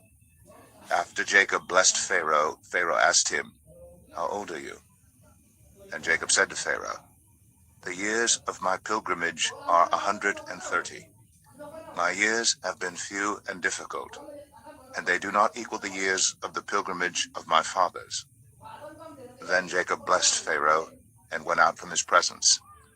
So Joseph settled his father and his brothers in Egypt and gave them property in the best part of the land, the district of Ramses, as Pharaoh directed. Joseph also provided his father and his brothers and all his father's household with food, according to the number of their children. There was no food, however, in the whole region because the famine was severe. Both Egypt and Canaan wasted away because of the famine. Joseph collected all the money that was to be found in Egypt and Canaan in payment for the grain they were buying, and he brought it to Pharaoh's palace. When the money of the people of Egypt and Canaan was gone, all Egypt came to Joseph and said, "Give us food. Why should we die before your eyes? Our money is all gone." "Then bring your livestock," said Joseph. "I will sell you food in exchange for your livestock, since your money is gone." So they brought their livestock to Joseph, and he gave them food in exchange for their horses, their sheep and goats, their cattle and donkeys, and he brought them through that year with food in exchange for all their livestock. When that year was over, they came to him the following year and said, "We cannot hide from our Lord the fact that since our money is gone and our livestock belongs to you, there is nothing left for our Lord except our bodies and our land. Why should we perish before your eyes, we and our land as well? Buy us and our land in exchange for food, and we with our land will be in bondage to Pharaoh. Give us seed so that we may live and not die, and that the land may not become desolate." So Joseph bought all the land in Egypt for Pharaoh. The Egyptians, one and all, sold their fields because the famine was too severe for them. The land became Pharaoh's, And Joseph reduced the people to servitude, from one end of Egypt to the other. However, he did not buy the land of the priests, because they received a regular allotment from Pharaoh, and had food enough from the allotment Pharaoh gave them. That is why they did not sell their land. Joseph said to the people, "Now that I have bought you and your land today for Pharaoh, here is seed for you, so you can plant the ground. But when the crop comes in, give a fifth of it to Pharaoh. The other 4/5 you may keep as seed for the fields, and as food for yourselves and your households and your children." "You have saved our lives," they said. "May we find favor in the eyes of our Lord. We will be in bondage to Pharaoh." So Joseph established it as a law concerning land in Egypt, still in force today, that a fifth of the produce belongs to Pharaoh. It was only the land of the priests that did not become Pharaoh's. Now the Israelites settled in Egypt in the region of Goshen. They acquired property there, and were fruitful and increased greatly in number. Jacob lived in Egypt 17 years, and the years of his life were 147. When the time drew near for Israel to die, he called for his son Joseph and said to him, "If I have found favor in your eyes, put your hand under my thigh and promise that you will show me kindness and faithfulness. Do not bury me in Egypt, but when I rest with my fathers, carry me out of Egypt and bury me where they are buried." "I will do as you say," he said. "Swear to me," he said. Then Joseph swore to him, and Israel worshipped as he leaned on the top of his staff. Genesis 48. Sometime later Joseph was told, "Your father is ill." So he took his 2 sons Manasseh and Ephraim along with him. When Jacob was told, "Your son Joseph has come to you," Israel rallied his strength and sat up on the bed. Jacob said to Joseph, "God Almighty appeared to me at Luz in the land of Canaan. And there he blessed me and said to me, 'I'm going to make you fruitful and increase your numbers. I will make you a community of peoples, and I will give this land as an everlasting possession to your descendants after you.' Now then, your 2 sons born to you in Egypt before I came to you here will be reckoned as mine. Ephraim and Manasseh will be mine, just as Reuben and Simeon are mine. Any children born to you after them will be yours. In the territory they inherit, they will be reckoned under the names of their brothers. As I was returning from Padan, to my sorrow, Rachel died in the land of Canaan while we were still on the way, a little distance from Ephrath. So I buried her there beside the road to Ephrath, that is Bethlehem." When Israel saw the sons of Joseph, he asked, "Who are these?" "They are the sons God has given me here," Joseph said to his father. Then Israel said, "Bring them to me so I may bless them." Now Israel's eyes were failing because of old age, and he could hardly see. So Joseph brought his sons close to him, and his father kissed them and embraced them.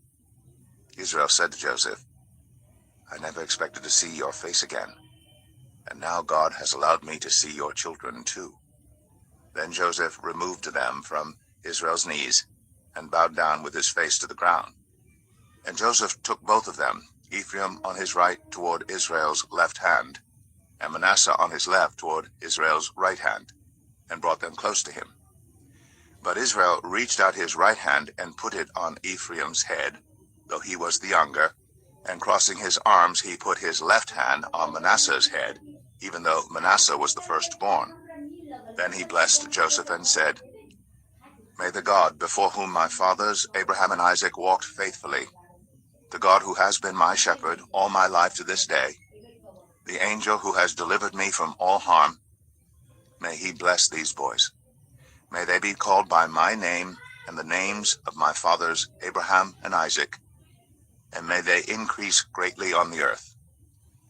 When Joseph saw his father placing his right hand on Ephraim's head, he was displeased, so he took hold of his father's hand to move it from Ephraim's head to Manasseh's head. Joseph said to him, "No, my father, this one is the firstborn. Put your right hand on his head." But his father refused and said, "I know, my son, I know. He too will become a people, and he too will become great. Nevertheless, his younger brother will be greater than he, and his descendants will become a group of nations. He blessed them that day and said, In your name will Israel pronounce this blessing. May God make you like Ephraim and Manasseh. So he put Ephraim ahead of Manasseh. Then Israel said to Joseph, I am about to die, but God will be with you and take you back to the land of your fathers. And to you I give one more ridge of land than to your brothers, the ridge I took from the Amorites with my sword and my bow. Genesis 49. Then Jacob called for his sons and said, Gather round so I can tell you what will happen to you in days to come. Assemble and listen, sons of Jacob. Listen to your father Israel. Reuben, you are my firstborn, my might, the first sign of my strength, excelling in honor, excelling in power, turbulent as the waters. You will no longer excel, for you went up onto your father's bed, unto my couch, and defiled it. Simeon and Levi are brothers. Their swords are weapons of violence. Let me not enter their council. Let me not join their assembly. For they have killed men in their anger, and hamstrung oxen as they pleased. Cursed be their anger so fierce, and their fury so cruel. I will scatter them in Jacob, and disperse them in Israel. Judah, your brothers will praise you. Your hand will be on the neck of your enemies. Your father's sons will bow down to you. You are a lion's cub, Judah. You return from the prey, my son. Like a lion, he crouches and lies down. Like a lioness, who dares to rouse him? The scepter will not depart from Judah, nor the ruler's staff from between his feet, until he to whom it belongs shall come, and the obedience of the nations shall be his. He will tether his donkey to a vine, his colt to the choicest branch. He will wash his garments in wine, his robes in the blood of grapes. His eyes will be darker than wine, his teeth whiter than milk. Zebulun will live by the seashore and become a haven for ships. His border will extend toward Sidon. Issachar is a raw-boned donkey lying down among the sheep pens.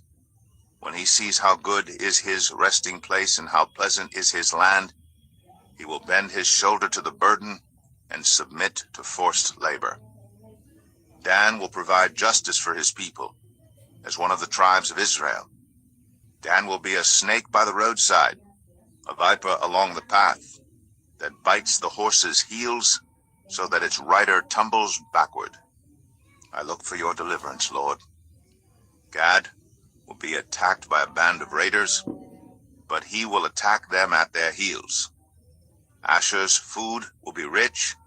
He will provide delicacies fit for a king. Naphtali is a doe set free that bears beautiful fawns. Joseph is a fruitful vine near a spring whose branches climb over a wall. With bitterness archers attacked him. They shot at him with hostility, but his bow remained steady. His strong arm stayed limber. Because of the hand of the mighty one of Jacob, because of the shepherd, the rock of Israel, because of your father's God who helps you, because of the Almighty who blesses you with blessings of the skies above, blessings of the deep springs below, blessings of the breast and womb. Your father's blessings are greater than the blessings of the ancient mountains, than the bounty of the age-old hills. Let all these rest on the head of Joseph, on the brow of the prince among his brothers. Benjamin is a ravenous wolf. In the morning he devours the prey. In the evening he divides the plunder. All these are the 12 tribes of Israel, and this is what their father said to them when he blessed them, giving each the blessing appropriate to him. Then he gave them these instructions. I am about to be gathered to my people. Bury me with my fathers in the cave in the field of Ephron the Hittite. The cave in the field of Machpelah, near Mamre in Canaan, which Abraham bought along with the field as a burial place from Ephron the Hittite. There Abraham and his wife Sarah were buried. There Isaac and his wife Rebekah were buried. And there I buried Leah. The field and the cave in it were bought from the Hittites. When Jacob had finished giving instructions to his sons, he drew his feet up into the bed, breathed his last, and was gathered to his people. Genesis 50. Joseph threw himself on his father and wept over him and kissed him. Then Joseph directed the physicians in his service to embalm his father Israel. So the physicians embalmed him, taking a full 40 days, for that was the time required for embalming. And the Egyptians mourned for him 70 days. When the days of mourning had passed, Joseph said to Pharaoh's court, "If I have found favor in your eyes, speak to Pharaoh for me. Tell him, my father made me swear an oath and said, I am about to die. Bury me in the tomb I dug for myself in the land of Canaan. Now let me go up and bury my father. Then I will return." Pharaoh said, "Go up and bury your father, as he made you swear to do." So Joseph went up to bury his father. All Pharaoh's officials accompanied him, the dignitaries of his court and all the dignitaries of Egypt, besides all the members of Joseph's household and his brothers and those belonging to his father's household. Only their children and their flocks and herds were left in Goshen. Chariots and horsemen also went up with him. It was a very large company. When they reached the threshing floor of Atad, near the Jordan, they lamented loudly and bitterly. And there Joseph observed a 7-day period of mourning for his father.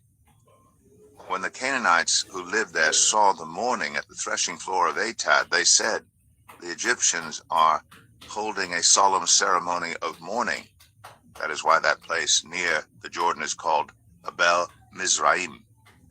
So Jacob's sons did as he had commanded them. They carried him to the land of Canaan and buried him in the cave in the field of Machpelah near Mamre, which Abraham had bought along with the field as a burial place from Ephron the Hittite. After burying his father, Joseph returned to Egypt together with his brothers and all the others who had gone with him to bury his father. When Joseph's brothers saw that their father was dead, they said, "What if Joseph holds a grudge against us and pays us back for all the wrongs we did to him?" So they sent word to Joseph, saying, "Your father left these instructions before he died. This is what you are to say to Joseph. I ask you to forgive your brothers the sins and the wrongs they committed in treating you so badly. Now please forgive the sins of the servants of the God of your father." When their message came to him, Joseph wept.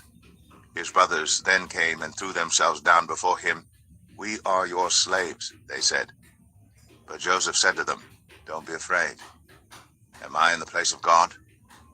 You intended to harm me, but God intended it for good, to accomplish what is now being done, the saving of many lives. So then don't be afraid. I will provide for you and your children." And he reassured them and spoke kindly to them. Joseph stayed in Egypt, along with all his father's family. He lived 110 years and saw the 3rd generation of Ephraim's children. Also the children of Machir, son of Manasseh, were placed at birth on Joseph's knees. Then Joseph said to his brothers, "I am about to die, but God will surely come to your aid and take you up out of this land to the land he promised on oath to Abraham, Isaac, and Jacob." And Joseph made the Israelites swear an oath and said, "God will surely come to your aid, and then you must carry my bones up from this place." So Joseph died at the age of 110. And after they embalmed him, he was placed in a coffin in Egypt. The Book of Exodus, Chapter 1. These are the names of the sons of Israel who went to Egypt with Jacob, each with his family: Reuben, Simeon, Levi, and Judah, Issachar, Zebulun, and Benjamin, Dan and Naphtali, Gad and Asher. The descendants of Jacob numbered 70 in all. Joseph was already in Egypt. Now Joseph and all his brothers and all that generation died, but the Israelites were exceedingly fruitful. They multiplied greatly, increased in numbers, and became so numerous that the land was filled with them. Then a new king, to whom Joseph meant nothing, came to power in Egypt. Look, he said to his people, the Israelites have become far too numerous for us. Come, we must deal shrewdly with them, or they will become even more numerous, and if war breaks out, will join our enemies, fight against us, and leave the country. So they put slave masters over them to oppress them with forced labor, and they built Pithom and Ramses as store cities for Pharaoh. But the more they were oppressed, the more they multiplied and spread. So the Egyptians came to dread the Israelites and worked them ruthlessly. They made their lives bitter with harsh labor and brick and mortar, and with all kinds of work in the fields. In all their harsh labor, the Egyptians worked them ruthlessly. The king of Egypt said to the Hebrew midwives, whose names were Shiphrah and Puah, when you are helping the Hebrew women during childbirth on the delivery stool, if you see that the baby is a boy, kill him. But if it is a girl, let her live. The midwives, however, feared God and did not do what the king of Egypt had told them to do. They let the boys live. Then the king of Egypt summoned the midwives and asked them, why have you done this? Why have you let the boys live? The midwives answered Pharaoh, Hebrew women are not like Egyptian women. They are vigorous and give birth before the midwives arrive.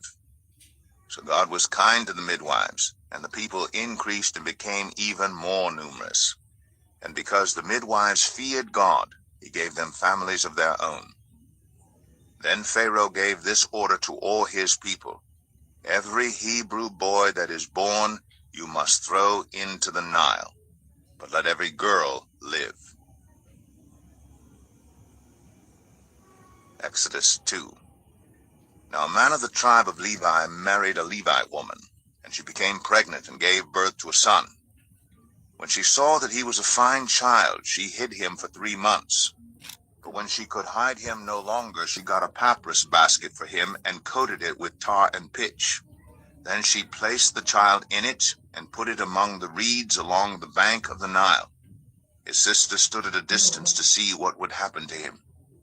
Then Pharaoh's daughter went down to the Nile to bathe, and her attendants were walking along the riverbank. She saw the basket among the reeds and sent her female slave to get it. She opened it and saw the baby. He was crying, and she felt sorry for him. This is one of the Hebrew babies, she said. Then his sister asked Pharaoh's daughter, shall I go and get one of the Hebrew women to nurse the baby for you? Yes, go, she answered. So the girl went and got the baby's mother. Pharaoh's daughter said to her, take this baby and nurse him for me, and I will pay you. So the woman took the baby and nursed him. When the child grew older, she took him to Pharaoh's daughter, and he became her son. She named him Moses, saying, I drew him out of the water. One day after Moses had grown up, he went out to where his own people were and watched them at their hard labor. He saw an Egyptian beating a Hebrew, one of his own people. Looking this way and that and seeing no one, he killed the Egyptian and hid him in the sand. The next day he went out and saw 2 Hebrews fighting. He asked the one in the wrong, why are you hitting your fellow Hebrew? The man said, who made you ruler and judge over us? Are you thinking of killing me as you killed the Egyptian? Then Moses was afraid and thought, what I did must have become known. When Pharaoh heard of this, he tried to kill Moses, but Moses fled from Pharaoh and went to live in Midian, where he sat down by a well. Now a priest of Midian had 7 daughters, and they came to draw water, and filled the troughs to water their father's flock. Some shepherds came along and drove them away, but Moses got up and came to their rescue and watered their flock. When the girls returned to Reuel, their father, he asked them, why have you returned so early today? They answered, an Egyptian rescued us from the shepherds. He even drew water for us and watered the flock. And where is he? Reuel asked his daughters. Why did you leave him? Invite him to have something to eat. Moses agreed to stay with the man, who gave his daughter Zipporah to Moses in marriage. Zipporah gave birth to a son, and Moses named him Gershom, saying, I have become a foreigner in a foreign land. During that long period, the king of Egypt died. The Israelites groaned in their slavery and cried out, and their cry for help because of their slavery went up to God. God heard their groaning, and he remembered his covenant with Abraham, with Isaac, and with Jacob. So God looked on the Israelites and was concerned about them. Exodus 3. Now Moses was tending the flock of Jethro, his father-in-law, the priest of Midian. And he led the flock to the far side of the wilderness and came to Horeb, the mountain of God. There the angel of the Lord appeared to him in flames of fire from within a bush. Moses saw that though the bush was on fire, it did not burn up. So Moses thought, I will go over and see this strange sight, why the bush does not burn up. When the Lord saw that he had gone over to look, God called to him from within the bush, Moses, Moses. And Moses said, Here I am. Do not come any closer, God said. Take off your sandals, for the place where you are standing is holy ground. Then he said, I am the God of your father, the God of Abraham, the God of Isaac, and the God of Jacob. At this Moses hid his face, because he was afraid to look at God. The Lord said, I have indeed seen the misery of my people in Egypt. I have heard them crying out because of their slave drivers, and I am concerned about their suffering. So I have come down to rescue them from the hand of the Egyptians and to bring them up out of that land into a good and spacious land, a land flowing with milk and honey, the home of the Canaanites, Hittites, Amorites, Perizzites, Hivites, and Jebusites. And now the cry of the Israelites has reached me, and I have seen the way the Egyptians are oppressing them. So now go. I am sending you to Pharaoh to bring my people, the Israelites, out of Egypt. But Moses said to God, Who am I that I should go to Pharaoh and bring the Israelites out of Egypt? And God said, I will be with you, and this will be the sign to you that it is I who have sent you. When you have brought the people out of Egypt, you will worship God on this mountain. Moses said to God, Suppose I go to the Israelites and say to them, The God of your fathers has sent me to you. And they ask me, What is his name? Then what shall I tell them? God said to Moses, I am who I am. This is what you are to say to the Israelites. I am has sent me to you. God also said to Moses, Say to the Israelites, The Lord, the God of your fathers, the God of Abraham, the God of Isaac, and the God of Jacob, has sent me to you.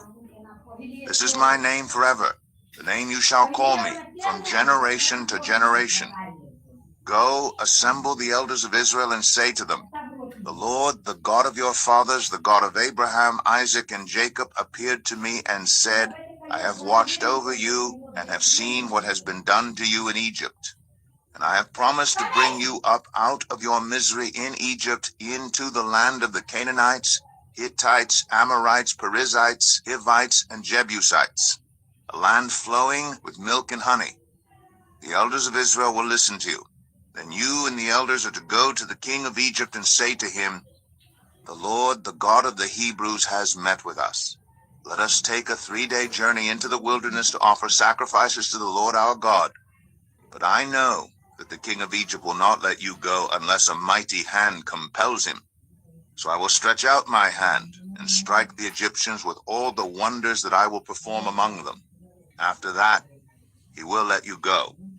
And I will make the Egyptians favorably disposed toward this people, so that when you leave, you will not go empty-handed. Every woman is to ask her neighbor and any woman living in her house for articles of silver and gold, and for clothing, which you will put on your sons and daughters. And so you will plunder the Egyptians. Exodus 4. Moses answered, What if they do not believe me or listen to me and say, The Lord did not appear to you? Then the Lord said to him, What is that in your hand? A staff, he replied. The Lord said, Throw it on the ground. Moses threw it on the ground, and it became a snake. and he ran from it. Then the Lord said to him, "Reach out your hand and take it by the tail." So Moses reached out and took hold of the snake, and it turned back into a staff in his hand. "This," said the Lord, "is so that they may believe that the Lord, the God of their fathers, the God of Abraham, the God of Isaac, and the God of Jacob, has appeared to you." Then the Lord said, "Put your hand inside your cloak." So Moses put his hand into his cloak, and when he took it out, the skin was leprous. It had become as white as snow. "Now put it back into your cloak," he said. So Moses put his hand back into his cloak, and when he took it out, it was restored, like the rest of his flesh. Then the Lord said, "If they do not believe you or pay attention to the first sign, they may believe the second. But if they do not believe these two signs or listen to you, take some water from the Nile and pour it on the dry ground. The water you take from the river will become blood on the ground." Moses said to the Lord, "Pardon your servant, Lord. I have never been eloquent, neither in the past nor since you have spoken to your servant. I am slow of speech and tongue." The Lord said to him, "Who gave human beings their mouths? Who makes them deaf or mute? Who gives them sight or makes them blind? Is it not I, the Lord? Now go, I will help you speak and will teach you what to say." But Moses said, "Pardon your servant, Lord. Please send someone else." Then the Lord's anger burned against Moses, and he said, "What about your brother Aaron the Levite? I know he can speak well. He is already on his way to meet you, and he will be glad to see you. You shall speak to him and put words in his mouth. I will help both of you speak and will teach you what to do. He will speak to the people for you, and it will be as if he were your mouth and as if you were God to him. But take this staff in your hand so you can perform the signs with it." Then Moses went back to Jethro, his father-in-law, and said to him, "Let me return to my own people in Egypt to see if any of them are still alive." Jethro said, "Go, and I wish you well." Now the Lord had said to Moses in Midian, "Go back to Egypt, for all those who wanted to kill you are dead." So Moses took his wife and sons, put them on a donkey, and started back to Egypt. And he took the staff of God in his hand. The Lord said to Moses, "When you return to Egypt, see that you perform before Pharaoh all the wonders I have given you the power to do. But I will harden his heart so that he will not let the people go. Then say to Pharaoh, 'This is what the Lord says. Israel is my firstborn son, and I told you, let my son go, so he may worship me. But you refused to let him go. So I will kill your firstborn son.'" At a lodging place on the way, the Lord met Moses and was about to kill him. But Zipporah took a flint knife, cut off her son's foreskin, and touched Moses' feet with it. "Surely you are a bridegroom of blood to me," she said. So the Lord let him alone. At that time she said, "Bridegroom of blood," referring to circumcision. The Lord said to Aaron, "Go into the wilderness to meet Moses." So he met Moses at the mountain of God and kissed him. Then Moses told Aaron everything the Lord had sent him to say, and also about all the signs he had commanded him to perform. Moses and Aaron brought together all the elders of the Israelites, and Aaron told them everything the Lord had said to Moses. He also performed the signs before the people, and they believed. And when they heard that the Lord was concerned about them and had seen their misery, they bowed down and worshipped. Exodus 5. Afterward Moses and Aaron went to Pharaoh and said, "This is what the Lord, the God of Israel, says. Let my people go so that they may hold a festival to me in the wilderness." Pharaoh said, "Who is the Lord that I should obey him and let Israel go? I do not know the Lord, and I will not let Israel go." Then they said, "The God of the Hebrews has met with us. Now let us take a 3-day journey into the wilderness to offer sacrifices to the Lord our God, or he may strike us with plagues or with the sword." But the king of Egypt said, "Moses and Aaron, why are you taking the people away from their labor? Get back to your work." Then Pharaoh said, "Look, the people of the land are now numerous, and you are stopping them from working." That same day Pharaoh gave this order to the slave drivers, and overseers in charge of the people. You are no longer to supply the people with straw for making bricks. Let them go and gather their own straw, but require them to make the same number of bricks as before. Don't reduce the quota. They are lazy. That is why they are crying out, let us go and sacrifice to our God. Make the work harder for the people so that they keep working and pay no attention to lies. Then the slave drivers and the overseers went out and said to the people, this is what Pharaoh says, I will not give you any more straw. Go and get your own straw wherever you can find it, but your work will not be reduced at all. So the people scattered all over Egypt to gather stubble to use for straw. The slave drivers kept pressing them, saying, complete the work required of you for each day, just as when you had straw.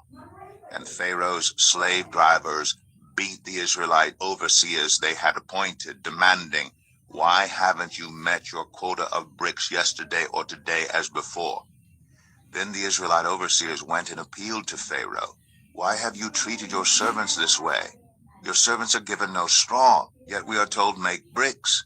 Your servants are being beaten, but the fault is with your own people. Pharaoh said, lazy. That's what you are, lazy. That is why you keep saying, let us go and sacrifice to the Lord. Now get to work. You will not be given any straw, yet you must produce your full quota of bricks.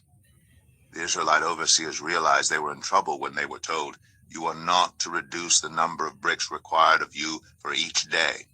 When they left Pharaoh, they found Moses and Aaron waiting to meet them, and they said, may the Lord look on you and judge you.